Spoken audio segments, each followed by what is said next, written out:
Psalm 103, verses 17 and 18. But from everlasting to everlasting, the Lord's love is with those who fear him, and his righteousness with their children's children, with those who keep his covenant and remember to obey his precepts. Psalm 103, verses 17 and 18.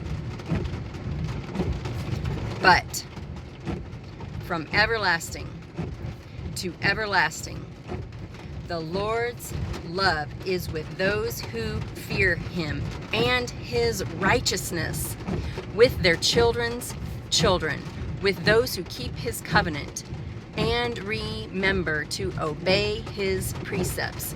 Psalm 103, verses 17 and 18.